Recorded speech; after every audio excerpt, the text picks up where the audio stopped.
Hi and welcome to another podcast by Making Science. I'm Noelle Runo, Head of International Marketing and Communication and our host for today.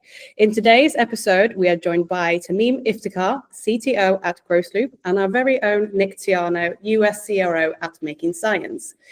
So in today's episode, we are going to discuss how more companies can turn data into dollars and key 2025 data strategies. So welcome Tamim and Nick. Thanks, Noelle. Happy to be here. It's my first podcast of 2025, so I'm really excited. Amazing. Thanks for having me on. Thanks both. So to kick off then, Making Science and GrowthLoop entered a partnership back in 2024 to help businesses with their data and cloud solutions. But to me, tell us how GrowthLoop, tell us who GrowthLoop is first and what do you do? Definitely. So GrowthLoop is essentially a composable CDP. All that means is our philosophy is a bit different. We decided, hey, why not bring the CDP to where the data lives in BigQuery, right? So we're warehouse native. We operate on the warehouse, which means we don't copy the data. What this allows business users and marketers to do is quickly create audiences, segmentation, and lifecycle journeys, and they can orchestrate them quickly to any number of marketing tools that they use. As we know, enterprises have usually a menu of marketing tools, so it's great to be able to orchestrate to them from one central place where your unified data sits. Amazing. So a question to this as well. So how does GrowthLoop CDP complement Making Science expertise? I mean, I'm looking for areas like data readiness and AI-powered solutions. Yeah, so let's talk about data readiness first. The CDP, or the value of the data for the business user, is as good as the cleanliness of the data and how data ready the data is. There are still many enterprises in the world that are just migrating to the warehouse or that are not data ready at all, right? They're starting to go on this journey. So the partnership just makes a lot of sense. You know, Making Science helps get the data ready, get the customer profiles in, help with the stitching, and GrowthLoop can instantly access that data because we're warehouse native. So any improvements you make for the customers are available for the business users directly in GrowthLoop. And the second aspect of this is it's very important to actually drive actions from the data flowing back as well, right? So it's great that you can orchestrate an audience or a journey, but you need to get the campaign data back and then make smarter suggestions, right? Better decisions. And that's what we call the loop. And this is where all the intelligence that Making Science offers helps us, right? You guys can do a lot of smart suggestions and predictive modeling in the warehouse, and those scores that you write are then available for us to take really smart actions on. Fantastic. And Nick, can you describe the partnership from your side a little bit as well? Yeah, I think Tamim stole the words right out of my mouth. From a data readiness standpoint and just the alignment to this philosophy of a zero copy engagement, where you're not recreating a bunch of structured data, where a lot of hard work and honestly data migration has already happened. So that's really the role we play, is kind of preparing that landing ground or the foundations for a CDP to be deployed. We call it a customer data architecture, but it's really just, it's a collection and a building of a profile to take usually multiple data sources and really massage that into something via data engineering that's useful for a CDP to consume. And so from a data readiness standpoint, that's foundational. But what Tamim is also alluding to is this idea of the enrichment, right? So our goal here is not just to build the foundations, but to, via the loop, get data points back into the warehouse and then enrich that. So essentially adding columns to those profiles, whether that be via a predictive score or a weighting or something else that helps really take the profile from where it existed on day one to something a bit more valuable down the road. I would also say that it's not just those two elements. The other place that I think this collaboration could be very fruitful is the idea of measurement and insights. I think what we love about GrowthLoop is they have Looker really embedded within the platform, and our team is big group of Looker developers. And so some of the really exciting things we see there is like the use of generative AI within Looker to even further supercharge the ability of users of the platform, whether that be embedded in GrowthLoop or otherwise, to extract value, extract insights, and really measure the results and really close the loop, so to speak. Yeah, that's a good pun at the end there, Nick, to close the loop. So, I mean, maybe I'm a little bit biased, but it sounds like a great partnership for me. So in the loop, you mentioned AI, and we know that a product is featured in the loop called Gauss Smart Advertising. Can you, Nick, tell us a little bit more what it is and how it helps with AI for ads activation? Yeah, certainly. I think we go back to the same kind of drumbeat of like good AI requires good data. And so I think having that foundation is step one. Then it's a choose your own adventure on like what type of AI approach do you want to take? Is it agentic? Do you want to build something from scratch? And so I think what we've done with Gauss is it's accelerated to building a predictive model. The end goal here is to help a customer get I would say further upstream in predicting the potential value for a customer they're going out and trying to bid for. So again, a lot of the same foundational data that you'd find in a warehouse and available in the CDP is used to then score these customers and then provide that feedback loop to the bidding platforms, whether that be a Google or a Meta, so that when they're using the AI that's embedded within their platforms, it's the multiplier effect, right? You're using an AI predictive value to go and use a AI-driven predictive auto bidding feature. Really, it's the 1 + 1 equals hopefully much more than 2. So that's really what Gauss Smart Ads is. It's that accelerator that helps provide that real-time feedback so that the bidding algorithms within the native ad platforms can work smarter, not just harder. Yeah, and I mean, we've seen some really great results with Gauss Smart Ads globally and in plenty of clients. Do you have a reference of, what an actual effect of Gauss Smart Ads? Yeah, certainly. I think there's a lot of industries where this type of a model and activation motion make a lot of sense. So Verisure, for instance, is a global home security company. They really wanted to focus on two things, which are somewhat, I would say, opposite ends of the spectrum: profitability, driving profitability, but also like being more efficient and tighter with their media spend. So they implemented smart ads and using the predictive lead conversion values. And really the key piece here is the real-time scoring and feedback loop that we provided to the advertising systems. Using the A/B test, what they were able to do using the predictive values is they were able to improve the ROAS by 8%, while also saving on the investment 20%. So they reduced spend, which we don't always love to see, but in this case, it was an objective.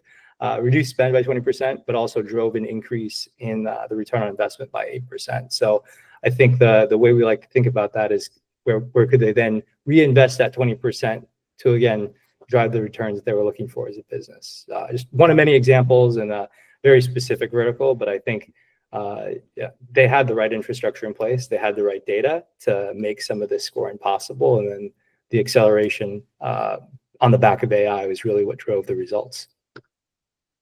Yeah, this type of predictive modeling is not easy out of the box either, right? So companies usually have to do a lot to get started. So it's really good that they can get it out of the box and use the features.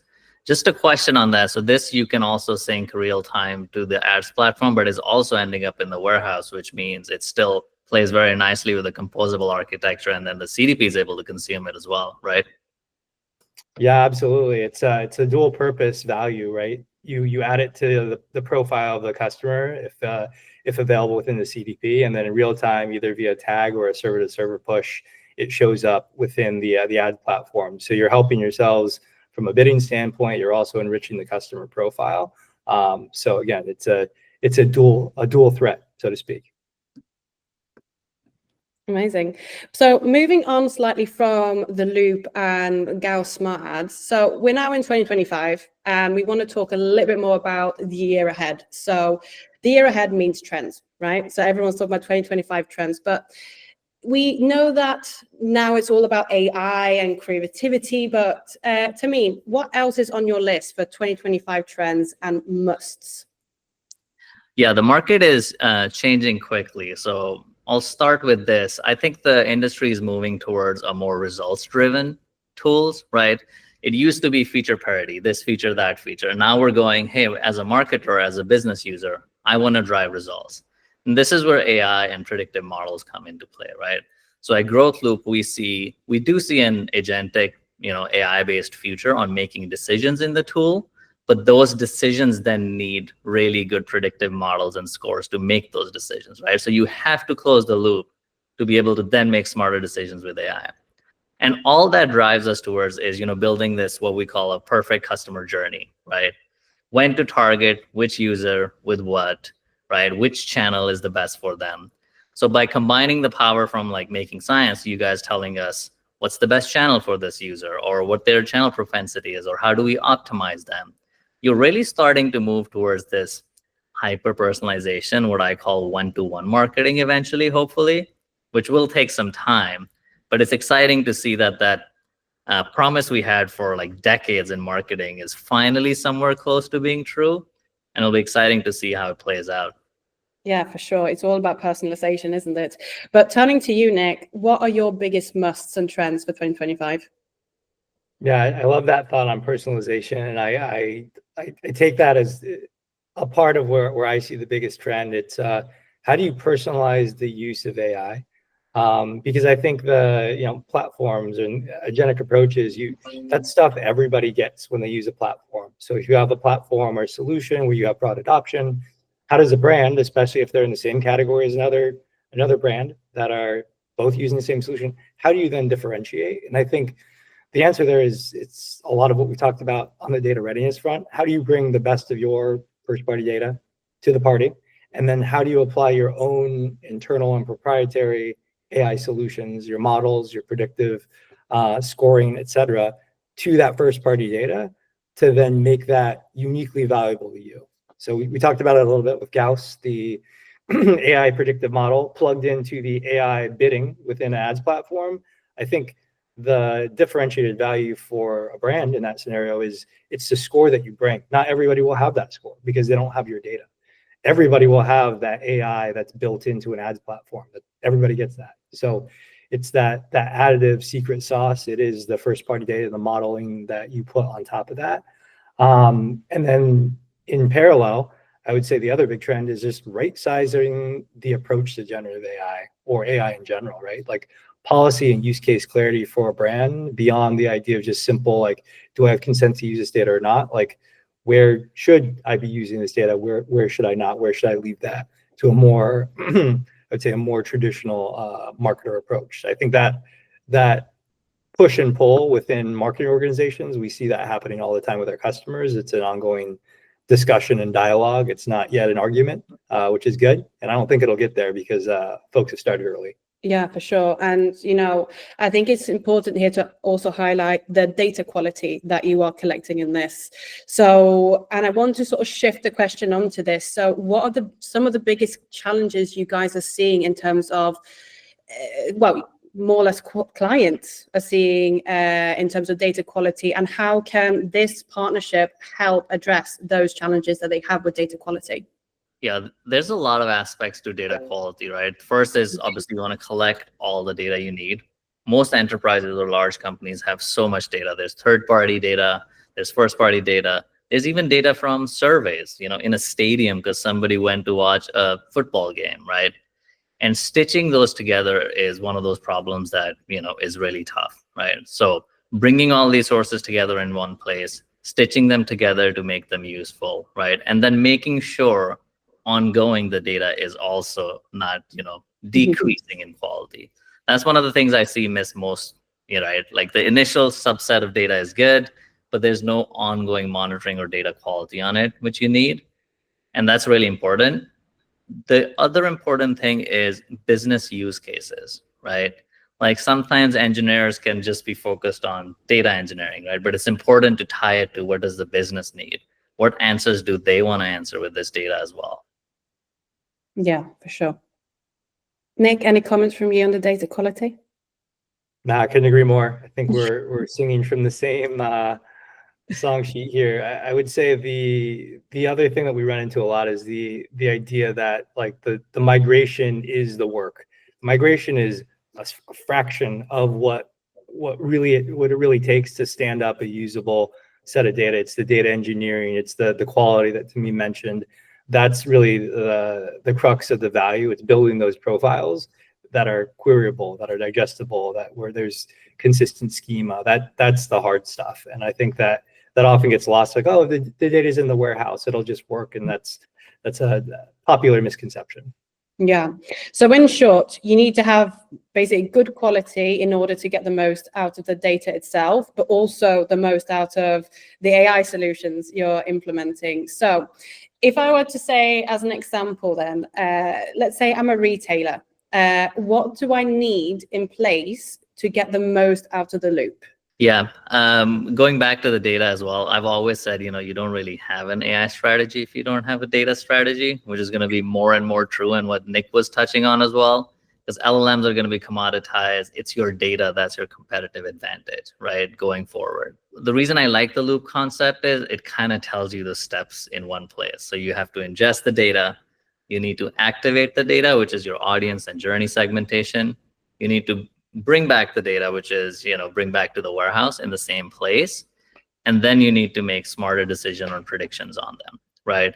So what's necessary here is to complete those kind of 4 steps and drive towards them. And the more loops you're completing, the more experiments you're running as a business, which means you're growing faster as well, right?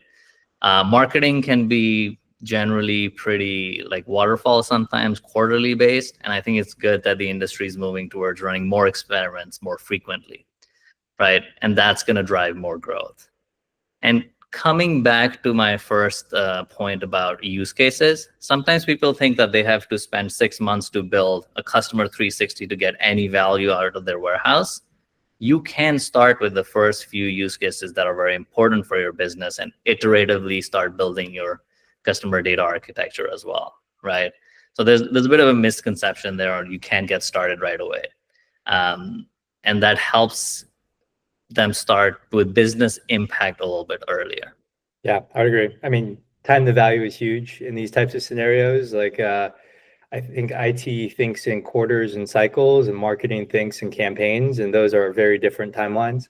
So I think the big, you touched on, I always think about the 3 Ps, right? Like platforms, process, and people. You touched on platforms, process. Process kind of is the loop, but it's also kind of establishing that rigor around test and learn methodology and grounding everything in the business case.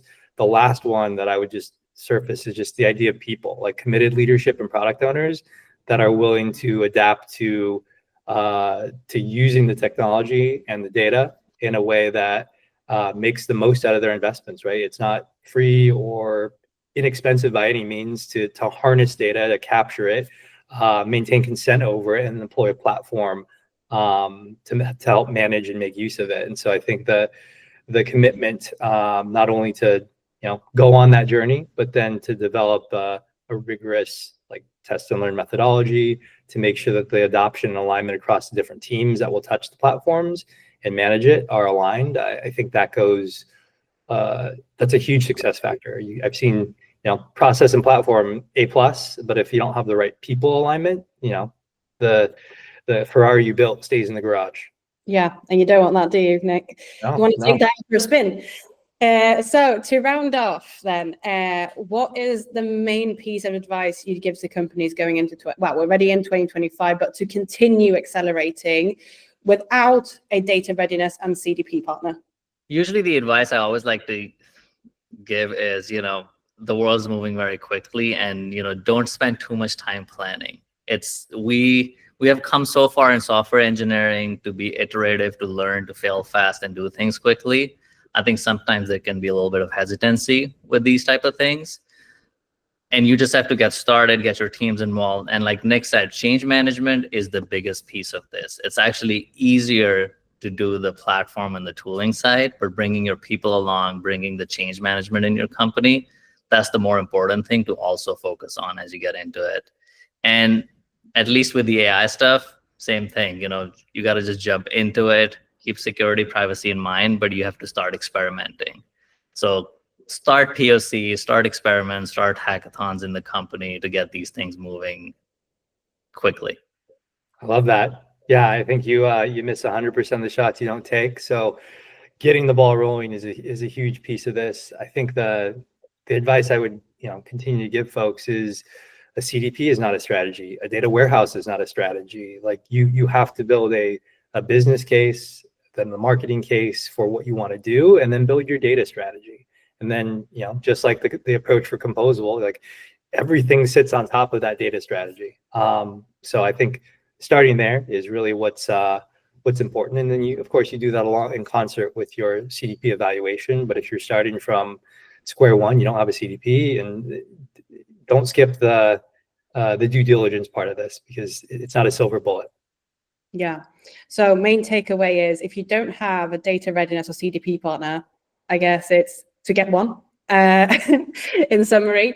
But yeah, exactly. But no, so to summarize the whole podcast, the loop is ready and is and to activate for any company looking to activate, to understand and to accelerate its data with the help of AI for ad activation, measurement, and insight and data readiness.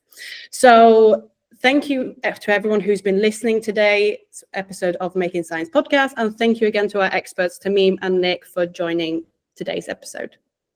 Thanks for having me. Cheers. Good to see you.